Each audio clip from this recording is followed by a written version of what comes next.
قرآن کی جو روح ہے نا، روح قرآن کا جو اصل مضمون ہے، الحم سے لے کے والناس تک اللہ اپنا تعارف کرواتا ہے. ففروا الی اللہ، دوڑو اللہ کی طرف، اس سے محبت کرو، نماز قائم کرو، زکوٰۃ دو. زکوٰۃ کی روح کیا ہے؟ روح زکوٰۃ کی کہ محتاجوں کی ضرورت پوری ہو. آج اس روح کو نہیں دیکھا جاتا، فارمیلٹی پوری کی جاتی ہے. یہ بھی اہم مسئلہ میں نے کئی دنوں سے سوچا ہوا تھا، بتاؤں گا. دیکھو میرے پاس کالز آ رہی ہیں، ایک صاحب کے پاس نہ سونا ہے نہ چاندی ہے، ڈیفنس میں 1000 گز کا بنگلہ تو ہے مگر وہ ضرورت کا ہے، اپنے بیٹے کو ڈاکٹر بنا رہے ہیں، اس کی فیسوں کے ان کے پاس پیسے نہیں ہیں، ان کو ہم زکوٰۃ دینا چاہتے ہیں. اب فقہی لحاظ سے تو وہ غریب ہیں کیونکہ مکان وہ استعمال کا ہے اور سونا چاندی بھی نہیں ہے. لیکن اللہ کے بندو، ضرورت مند، بولو بھائی، ٹھیک ہے ان کو دو گے تو فقہی لحاظ سے تو زکوٰۃ ادا ہو جائے گی، بھائی نصاب نہیں ہے. لیکن زکوٰۃ کا مقصد پورا، ادھر لوگوں کے پاس کھانے کو روٹی نہیں ہے اور ڈاکٹر بننے کے لیے کیا کر رہے ہیں؟ لوگوں سے زکوٰۃیں لے رہے ہیں. آپ کہہ سکتے ہیں ڈاکٹر بننا بھی تو ضروری ہے مگر ان کے بیٹے کے لیے ضروری نہیں ہے. قوم میں کچھ تعداد ڈاکٹروں کی ہونی چاہیے جو ضرورت سے الحمدللہ کافی زیادہ چل رہی ہے. میڈیکل کالجز میں ایڈمیشن کے لیے سیٹیں نہیں ہیں، بھر جاتی ہیں سیٹیں، اتنے لوگ ہیں. کسی زمانے میں اگر ڈاکٹروں کا قحط پڑ جائے کہ ڈاکٹر مارکیٹ سے شارٹ ہو جائیں، پھر ہم کہیں کہ یار کچھ لوگوں کو زکوٰۃ دے کے ڈاکٹر بنا دو تو بات سمجھ میں آتی ہے. ابھی ڈاکٹر بننے کے لیے بہت لوگ ہیں جن کے پاس اربوں کروڑوں روپے ہیں، وہ اپنے بچوں کو اپنے پیسوں سے پڑھا سکتے ہیں. آپ کے پاس اگر پیسے نہیں ہیں تو آپ اپنے بچے کو ڈاکٹر بنانے کی کوشش نہ کریں. اگر کرنی ہے تو پیسے کمائیں اور فیسیں بھریں. بھیک مانگ مانگ کے کتنا برا عمل ہے لوگوں کے سامنے ہاتھ پھیلانا. دیکھو جس کے پاس 2 ٹائم کھانے کی روٹی ہو اور اس کی بنیادی ضرورت پوری ہو رہی ہو، یعنی چھت ہو اس کے پاس، اور جسم میں کوئی بڑی بیماری نہ ہو، اس کے لیے زکوٰۃ مانگنا حرام ہے، بھیک مانگنا حرام ہے اس کے لیے. تو اس لیے کوئی حج کرا رہا ہے زکوٰۃ کے پیسوں سے، عمرے کرا رہے ہیں لوگ. آج کال آئی کسی کی کہ وہ عمرہ کرانا چاہتے ہیں ہم زکوٰۃ. کیوں کرا رہے ہو بھائی؟ عمرہ کرنا فرض ہے؟ حج کرنا فرض ہے کیا؟ اگر وہ غریب ہے تو حج فرض نہیں ہے، جب پیسہ آئے گا تو کر لے. زکوٰۃ کے پیسے 5-5 لاکھ روپے کسی کو دے دے کے آپ یہ 5 لاکھ آپ لوگوں میں تقسیم کر کے ان کے پیٹ بھرو، بیماروں کا علاج کراؤ، لوگوں کا پیٹ بھرو. ادھر گڑھے کھودنے والے جو دیکھو آپ کس طرح رمضان میں دوپہر کو گڑھے کھود رہے ہیں، رکشے چلا رہے ہیں، ٹماٹر بیچ رہا ہے، سارا دن آوازیں لگا لگا کے گلے بیٹھ جاتے ہیں ان کے. ادھر لوگ اپنے بچوں کو PhD کروا رہے ہیں، کن پیسوں سے؟ زکوٰۃ کے پیسوں سے. حج کروا رہے ہیں، عمرے کروا رہے ہیں.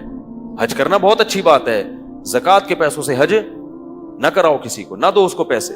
بولے آپ کے پاس پیسے نہیں ہے تو کوئی بات نہیں.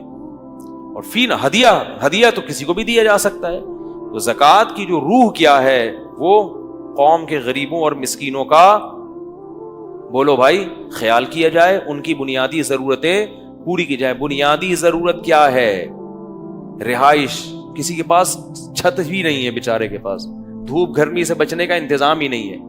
کسی کے پاس روزگار کے لیے رکشہ بھی نہیں ہے، کسی کے پاس ٹھیلا بھی نہیں ہے، کسی کے پاس کھانے کے لیے روٹی نہیں ہے، بیمار ہے علاج کے لیے پیسے نہیں ہے، اور گورنمنٹ کے ہسپتال میں بھی علاج نہیں کر سکتا. ورنہ گورنمنٹ کے ہسپتال میں ٹھیک ہے جیسا مرضی اوپر نیچے ہے لیکن بنیادی علاج ہو جاتا ہے. اس کے لیے زکوٰۃ لینے میرے پاس کال آتی ہے نا کہ بھائی علاج کرانا ہے فلاں ہاسپٹل میں کہتا ہوں بھائی جاؤ نا گورنمنٹ کے ہسپتال میں، کیوں نہیں کرا رہے؟ کہہ رہے مفتی صاحب مجھے بھی لوگ دیتے ہیں نا کچھ پیسے اعتماد کر کے کہ آپ اپنے کوئی آپ کو مستحق نظر آئے تو اس کو دے دیں. تو بعض لوگ کال آتی ہے کہ میں جو ہے نا وہ بیمار ہوں، اور میں نے کہا بھائی جاؤ نا عباسی شہید میں علاج کراؤ، جاؤ گورنمنٹ کے اسپتالوں میں علاج کراؤ. وہاں بھی اگر علاج کے پیسے نہیں ہیں پھر ٹھیک ہے، یہ علاج کروا رہے ہیں آغا خان میں، معیاری علاج ہو جائے. تو یہ سب ہوس ہے، اس ہوس کا کوئی علاج نہیں ہے.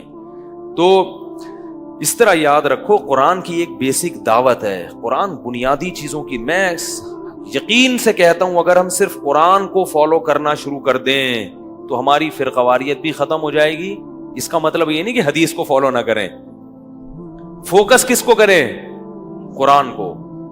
جن باتوں کو قرآن نے اہتمام سے بیان کیا ان پہ پہلے آ جائیں تو بہت سارے مسائل ہمارے حل ہو جائیں گے. قصے، کہانیاں، ہمارے جو شروع ہوتے ہیں نا حاشیوں سے ہماری بحث شروع ہوتی ہے. قرآن کے پاس حدیث ہے, حدیث کے بعد فقہ ہے, فقہ کے بعد پھر اس کی شروحات ہیں, پھر تاریخی کتابیں, تاریخی کتابوں میں پھر حاشیے ہیں لوگوں کے. ان حاشیوں سے خطیب کی تقریر شروع ہوتی ہے. ایک دفعہ کا ذکر ہے, یہاں سے شروع ہوتی ہے. ایک دفعہ کا ذکر ہے, ہلاکو خان نے یہ کہا, پھر وہ کہا, پھر وہاں سے پڑھا شروع, پھر میرے بزرگ, پھر تیرے بزرگ, پھر فلاں کے بزرگ, تو کافر میں کافر, وہ گستاخ, وہ دائرہ اسلام میں داخل, وہ والا خارج, وغیرہ وغیرہ. آگے اس پہ آپ خود حاشیے چڑھا لیں.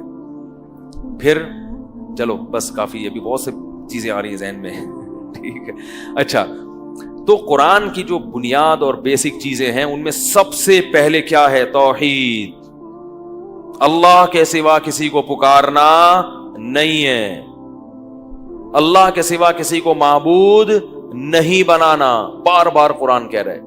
تو سورہ بنی اسرائیل کی ابتدا تو ہوتی ہے نبی کے معراج کے واقعے سے. سبحان الذی, پاک ہے وہ ذات, اسرا بعبدہ, جو رات کو, لیلن, رات کے تھوڑے سے حصے میں اپنے بندے کو لے گیا,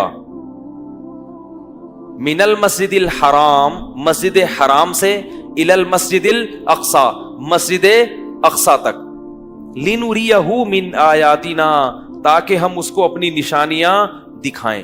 خواب نہیں ہے. اگر خواب ہوتا تو اللہ یہ نہ کہتے ہر عیب سے پاک ہے, جو اتنے بڑے بڑے کام بھی کر لیتا ہے اور اپنے بندے کو لے گیا. اگر یہ خواب ہوتا تو اللہ اپنے بندے کے لے جانے کا تذکرہ نہ کرتے اور اپنی صفت میں سبحان اللہ نہ کہتے.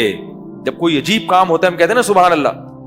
خواب کتنا ہی عجیب آ جائے کوئی نہیں کہے گا سبحان اللہ. آپ کو میں نے خواب میں دیکھا میں چاند پہ گھوم کے آیا ہوں, لوگ نہیں کہیں گے سبحان اللہ. لوگ کہیں گے بھائی شاید کوئی پیٹ میں گیس ہو, کچھ پی پا کے سوئے ہو. چاند کیا مریخ سے لوگ ہو کر آئے ہیں خوابوں میں, امریکہ چلے جاتے ہیں 2 منٹ کے اندر. خیر, تو یہ اس لیے کہ بہت سے لوگ آج یہ بھی کہہ رہے ہیں کہ نبی کو جو معراج ہوئی تھی وہ جسمانی نہیں تھی بلکہ روحانی تھی. تو ایسا نہیں ہے.